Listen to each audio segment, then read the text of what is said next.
그날 밤 저는 잠이 오질 않았습니다. 이불을 끌어당겼다가 발로 걷어냈다가 천장만 멍하니 바라보다가 시계를 보니 밤 11시가 넘어 있었죠. 73년을 살면서 이렇게 잠 못 이룬 밤이 몇 번이나 있었을까요? 남편 먼저 보내던 날도, 무릎 수술 받던 날도, 그래도 눈을 붙였는데, 그날은 달랐습니다.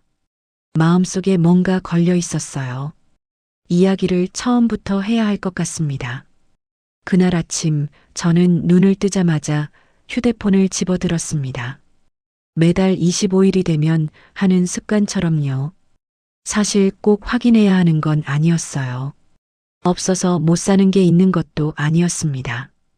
그냥 확인하고 싶었던 거예요. 아들이 나를 기억하고 있다는 것을, 바쁜 와중에도 잊지 않았다는 것을, 그게 돈보다 더 중요했죠. 민수가 직장을 잡은 날부터 단 한 번도, 단 하루도 어긴 적이 없었어요. 25일이면 어김없이 들어오던 돈. 그런데 그날은 없었습니다. 화면을 2번, 3번 다시 눌러봤어요. 앱을 껐다가 다시 켜봤습니다. 숫자는 바뀌지 않았죠. 순간 가슴 어딘가가 콱 조여드는 느낌이 들었어요. 아픈 건지 놀란 건지 모를 그 감각. 별거 아닐 수도 있었습니다. 깜빡했겠지, 바쁘겠지. 그렇게 생각하면 그만이었죠. 그런데 이상하게도 그 생각이 자꾸 걸렸습니다. 민수가 그런 애가 아니었거든요. 어릴 때부터 그랬습니다. 생일이면 꼭 전화했고, 명절이면 먼저 내려왔고, 용돈도 한 달이 아니라 10년 동안 한 번도 빠뜨린 적이 없었죠. 그 아이가 25일을 놓쳤다는 게 왜 그렇게 마음에 걸렸을까요? 저는 아침을 먹으러 부엌으로 나왔습니다. 며느리 혜진이 이미 밥상을 차려놓고 있었어요. 국 냄새가 부엌 가득 퍼져 있었고 창밖으로는 가을 햇살이 비스듬히 들어오고 있었습니다. 평범한 아침이었어요. 아무것도 달라진 게 없는. 저는 자리에 앉으면서 일부러 무심한 척 말을 꺼냈습니다. 혜진아, 이번 달 민수 바쁜가? 혜진이 국자를 들다가 잠깐 멈췄어요. 아주 짧게. 잘 보지 않으면 모를 정도로. 왜요? 용돈이 안 들어왔어. 혜진이 국을 떠서 그릇에 담으면서 말했습니다. 아, 아마 깜빡했나 봐요. 그게 전부였어요. 혜진은 국그릇을 제 앞에 내려놓고 다시 부엌으로 돌아갔습니다. 아무 일도 없다는 듯이 저는 숟가락을 들면서 그 말을 곱씹었습니다. 깜빡했나 봐요. 깜빡? 민수가 깜빡을 하는 아이였던가. 10년 동안 단 한 번도 없던 일인데 국을 한 모금 마셨는데 맛이 느껴지지 않았어요. 그냥 뜨겁기만 했습니다. 그날 저녁은 셋이서 먹었어요.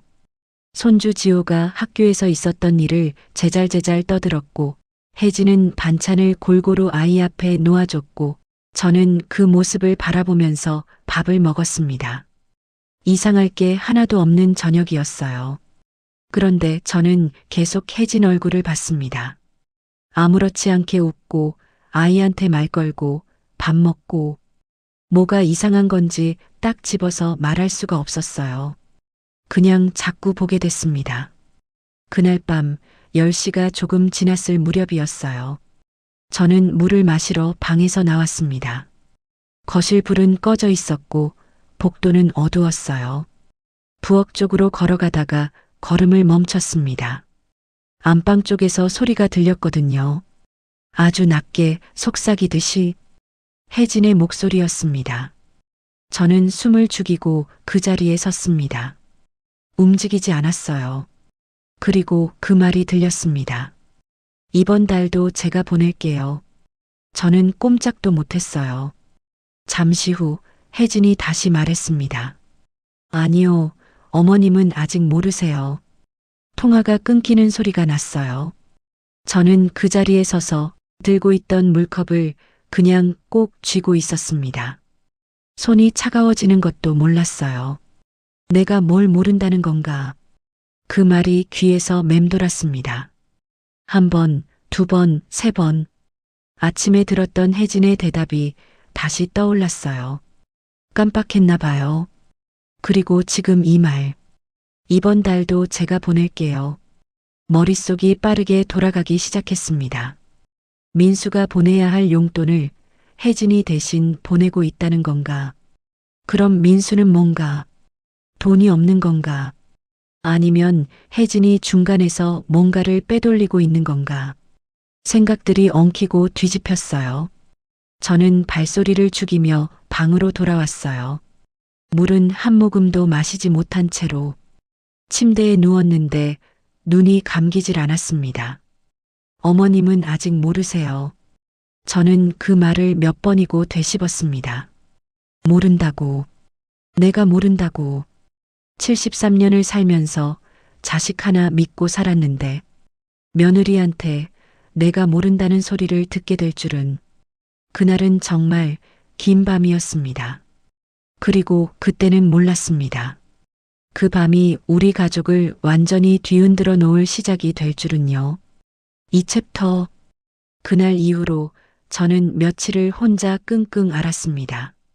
민수한테 직접 물어보면 될 것 같은데 막상 번호를 누르려 하면 손이 굳어버렸어요.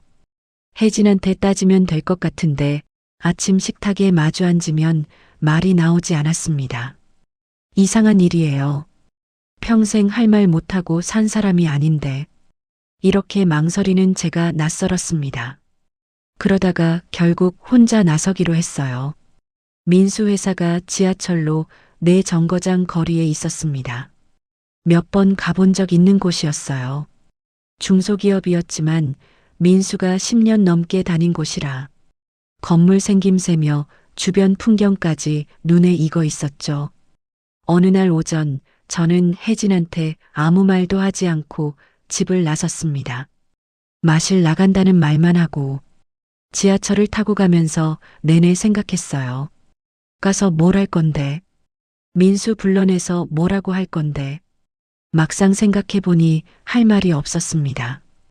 확인하고 싶었던 건데 뭘 확인하고 싶은 건지도 정확히 몰랐어요. 그냥 아들 얼굴이 보고 싶었던 거였는지도 모릅니다.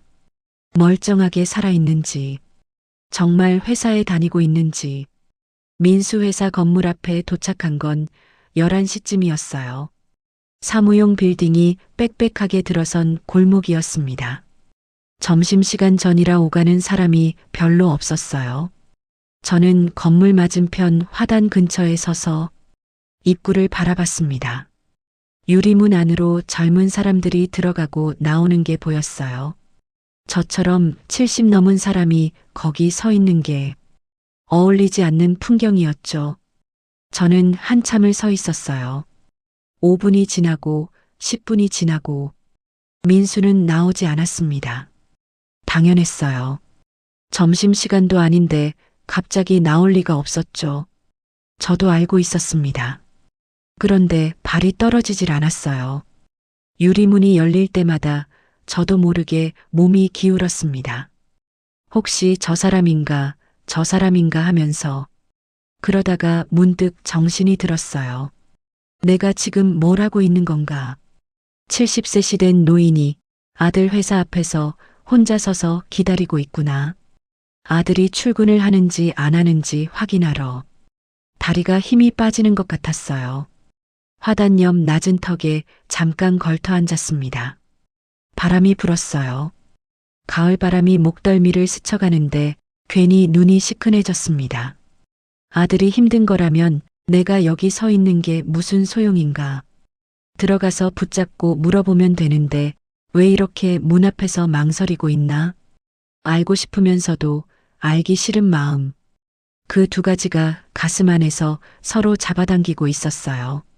확인했다가 진짜로 뭔가 나오면 어떡하나.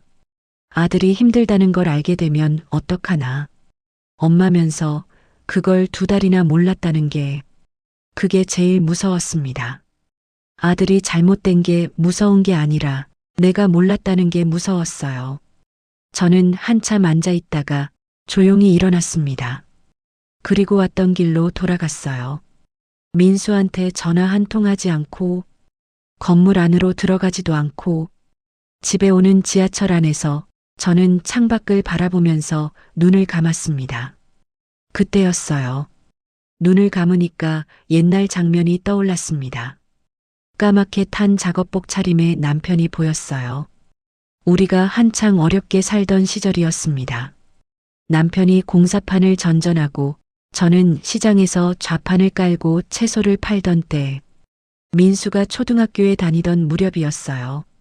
어느 날 민수가 학교에서 돌아오더니 아무 말 없이 책가방을 방 구석에 던졌습니다. 뭔가 상한 것 같았어요. 제가 물었죠. 왜 무슨 일 있었냐?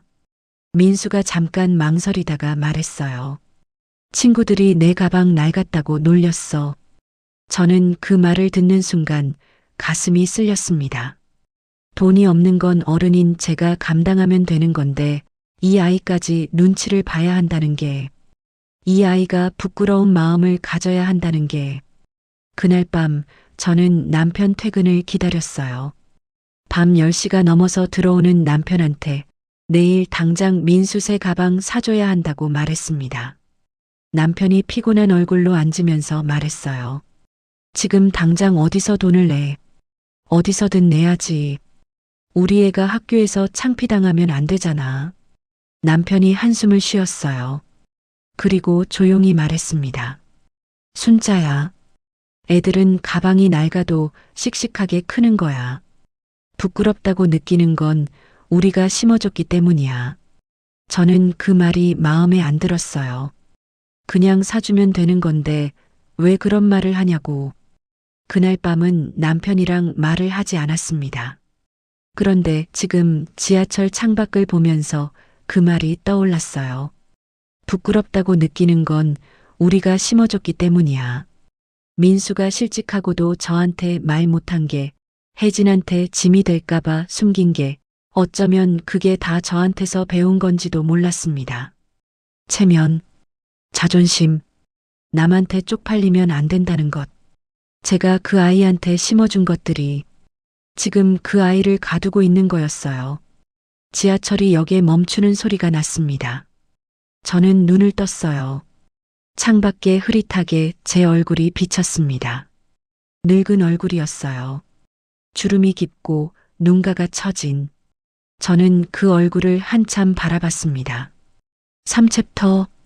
집에 돌아오니 혜진이 점심을 차려놓고 있었습니다. 아무것도 묻지 않았어요. 저도 아무 말하지 않았죠.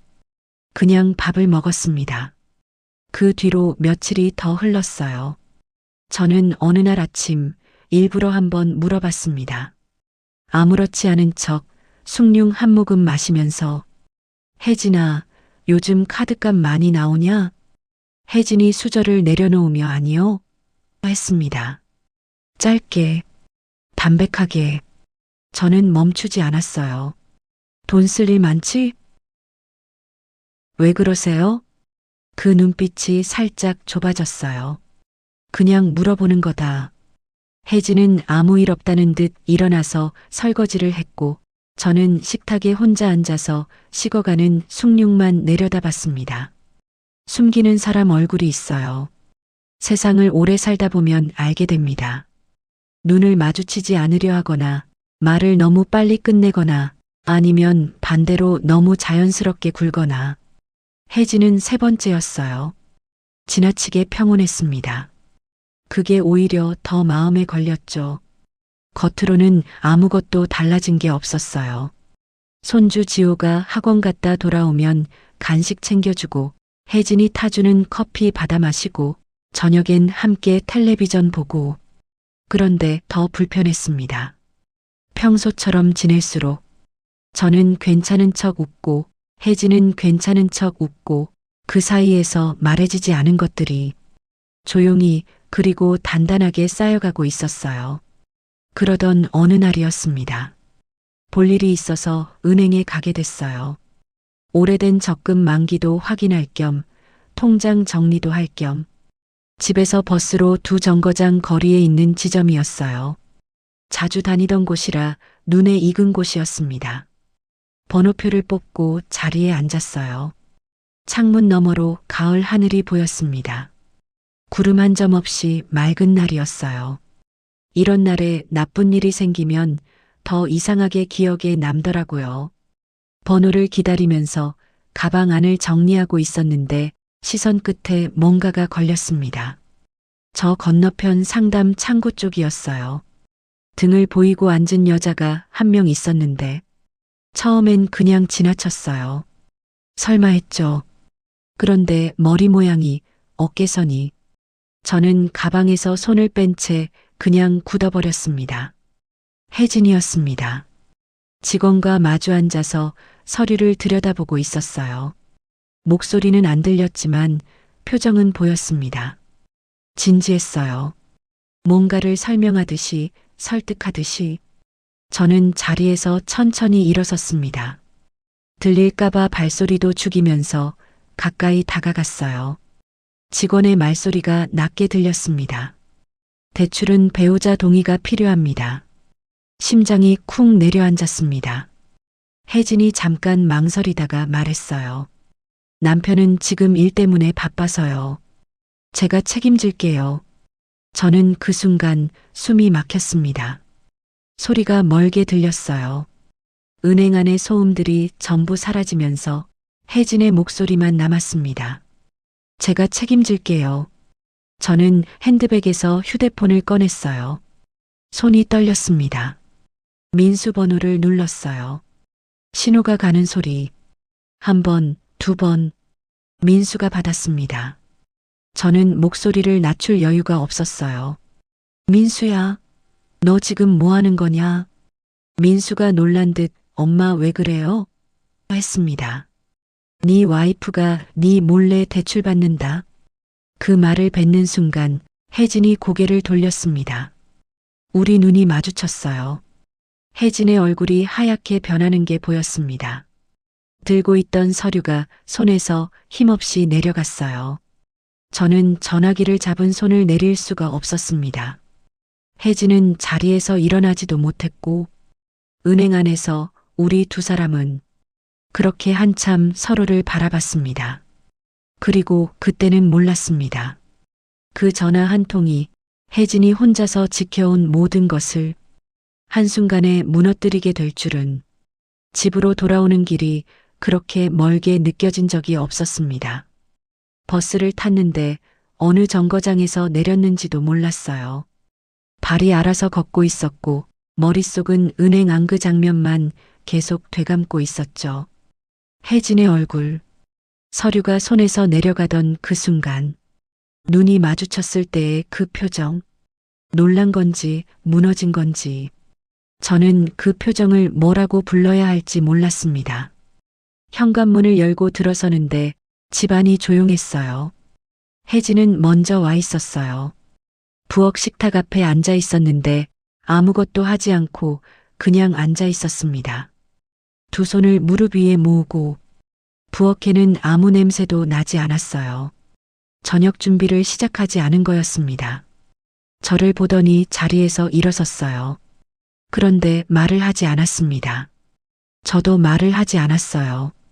우리는 그렇게 잠깐 마주 섰다가 저는 거실 소파에 앉았고 혜진은 다시 의자를 끌어당겨 제 앞에 앉았습니다. 창밖으로 해가 넘어가고 있었어요. 거실이 조금씩 어두워졌습니다. 아무도 불을 켜지 않았어요. 그때 현관문이 열렸습니다. 민수였어요. 아들 얼굴을 보는 순간 저는 뭔가 무너지는 것 같았습니다. 살이 빠져 있었어요. 눈밑이 시커멓게 어두웠고 어깨가 전보다 눈에 띄게 좁아 보였습니다. 넥타이를 매고 있었는데 그게 어색하게 느껴졌어요. 회사를 다니는 사람 같지 않았습니다. 뭔가를 억지로 유지하려는 사람 같았어요. 민수가 소파에 앉았습니다. 혜진 옆에 두 사람이 나란히 앉아 저를 바라봤는데 부부가 나란히 앉아 있는데 왜 그렇게 쓸쓸해 보였을까요? 저는 낮게 말했습니다. 설명해라. 민수가 한참 동안 말이 없었어요. 무릎 위에 손을 올려놓고 바닥만 봤습니다. 숨소리만 들렸어요. 그러다가 천천히 입을 열었습니다. 나 회사 그만뒀어. 저는 처음엔 잘못 들었나 싶었습니다. 다시 한 번 더 생각해 봤어요. 회사를 그만뒀다고. 언제? 2달 됐어.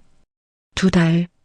2달 동안 손이 무릎 위에서 천천히 굳어갔어요. 말이 나오질 않았습니다. 어디서부터 무슨 말을 해야 하는지. 2달 동안 매일 얼굴 보고 밥 먹었는데, 2달 동안 아들이 어디를 가는지 몰랐던 건데, 그동안 민수는 어디를 다녔을까요? 출근하는 척 집을 나서서 어디서 무얼 하다가 돌아왔을까요? 그걸 생각하니 화가 나는 게 아니었어요. 그냥 아팠습니다. 이 아이가 얼마나 힘들었을까 싶어서, 하루하루를 어떻게 버텼을까 싶어서, 그때 혜진이 조용히 말했습니다. 어머님, 민수 씨 자존심 상할까봐 용돈은 제가 대신 보내고 있었어요. 저는 혜진을 바라봤습니다. 혜진이 시선을 피하지 않았어요. 울지도 않았고 떨지도 않았습니다. 그냥 담담하게 저를 보고 있었어요. 생활비가 모자랐어요. 그래서 대출을 알아보러 간 거였습니다. 어머님한테는 말씀드리지 못했어요. 저는 한동안 아무 말도 못했습니다. 머릿속에서 뭔가가 천천히 뒤집혔어요. 빼돌린 게 아니었습니다. 숨긴 게 아니었어요. 혜진이 보내고 있었던 거였습니다. 자기 돈으로 남편 자존심 하나 지키겠다고. 제가 걱정할까봐 아무한테도 말 못하고. 저는 지하철 안에서 떠올랐던 생각이 다시 올라왔어요. 부끄럽다고 느끼는 건 우리가 심어줬기 때문이야. 남편 말이 맞았습니다. 오래전에 이미 맞았는데 저는 그때 듣지 않았어요. 민수가 힘들어도 말 못하는 건, 혜진이 혼자 다 짊어지려는 건 따지고 보면 다 저한테서 시작된 거였습니다. 체면이 먼저인 집에서 자란 아이. 약한 모습을 보이면 안 된다고 배운 아이. 저는 그게 사랑인 줄 알았어요. 자식이 남 부끄럽지 않게 키우는 게 엄마 역할인 줄 알았습니다. 그런데 틀렸어요. 혜진 얼굴을 다시 봤어요. 볼이 야위어 있었습니다. 눈 밑에 그늘이 져 있었고 입술이 바싹 말라 있었어요. 이 사람도 힘들었구나. 이 사람도 혼자였구나. 민수가 작게 말했습니다. 엄마 걱정할까봐 말 못했어요. 그 말을 듣는데 숨이 한 번 끊겼어요. 저는 눈을 감았습니다. 가슴 안에서 뭔가가 뜨거워지는 게 느껴졌어요. 울음인지 화인지 미안함인지 그 모든 게 한꺼번에 올라왔습니다. 저는 천천히 일어섰어요. 안방으로 들어갔습니다. 서랍 안쪽에 오래된 통장이 하나 있었어요. 남편 먼저 보내고 난 뒤부터 조금씩 모아온 것들이었습니다. 처음에는 노후 대비라고 생각했어요. 나중에 아프면 쓰자고, 민수 짐 되지 말자고. 그래서 혼자 아끼고 모았죠. 그런데 지금 이 순간 그게 얼마나 외롭고 어리석은 생각이었는지 알았습니다. 가족이 힘든데 혼자 아끼는 게 무슨 노후 대비예요. 같이 쓰러지면 같이 일어나야지. 통장을 들고 거실로 나왔어요. 민수와 혜진이 그대로 앉아 있었습니다. 저는 통장을 식탁 위에 내려놓았어요. 이거 가져가. 혜진이 먼저 말했습니다. 어머님, 안 돼요. 나 죽으라고 모아둔 돈 아니다. 민수가 고개를 숙였어요. 어깨가 미세하게 떨렸습니다. 저는 목이 메었지만 계속했어요. 바보들아. 그 말 한마디를 꺼내는데 목소리가 갈라졌습니다. 왜 혼자 버텨? 가족이 뭔데? 거실에 세 사람이 앉아서 아무 말도 하지 않았습니다. 침묵이었는데 아까의 침묵과는 달랐어요. 아까 침묵은 무거웠고 지금 침묵은 뭔가 풀려 있었습니다. 저는 통장을 혜진 쪽으로 밀었어요. 이제부터 나도 공범이다. 우리 셋이 같이 버티는 거다. 혜진이 통장을 받아들었어요. 두 손으로. 고개를 숙였는데 어깨가 조용히 흔들렸습니다. 소리는 나지 않았어요. 그냥 작게 조용히. 저는 그 모습을 바라보면서 가슴 어딘가가 조용히 풀리는 걸 느꼈어요. 자식 체면 지켜주는 게 부모 역할인 줄 알았는데 기죽지 않게, 남들한테 꼴리지 않게, 그게 사랑인 줄만 알았어요. 그런데 아니었습니다. 함께 무너져 주는 것, 같이 힘들다고 말할 수 있는 것, 그게 가족이었어요. 73년을 살고서야 저는 그걸 처음으로 알았습니다. 엔딩. 그날 이후로 많은 게 달라지진 않았습니다. 민수는 천천히 다시 일자리를 알아봤고 혜진은 여전히 말이 없었어요. 대출 서류는 쓰지 않아도 됐습니다. 그래도 정과는 달랐습니다. 밥상 앞에서 눈이 마주치면 말하지 않아도 되는 것들이 생겼어요. 그냥 알고 있다는 것, 혼자가 아니라는 것. 어느 날 저녁 혜진이 커피를 타서 내왔습니다. 어머님 드세요 하면서 저는 그 커피를 받아들면서 혜진의 손을 잠깐 바라봤어요. 혼자 그 많은 걸 들고 있던 손이었습니다. 말 한마디 없이 저는 그냥 고맙다고 했어요. 짧게. 혜진이 잠깐 멈추더니 고개를 살짝 숙였습니다. 그게 전부였어요. 더 이상 말이 필요하지 않았습니다.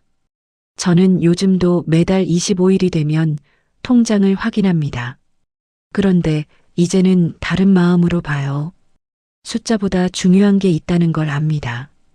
그 뒤에 있는 사람이 중요하다는 걸. 며느리 혜진이 말없이 혼자 버텨온 그 시간이, 아들 민수가 자존심 하나 붙들고 견뎌온 그날들이, 그게 저한테는 어떤 숫자보다 값진 것이었습니다. 오래전 남편이 했던 말이 이제야 귓속에 제대로 들어옵니다. 부끄럽다고 느끼는 건 우리가 심어주는 거야. 그러면 반대도 맞겠죠. 괜찮다고 느끼는 것도, 같이 버텨도 된다고 느끼는 것도 우리가 심어줄 수 있는 거겠죠. 늦었지만 이제부터라도, 가족이란 게 별게 아닌 것 같아도 이렇게 서로의 무게를 조금씩 나눠드는 것, 그게 전부인지도 모르겠습니다. 함께 버티는 것, 그거면 충분했어요.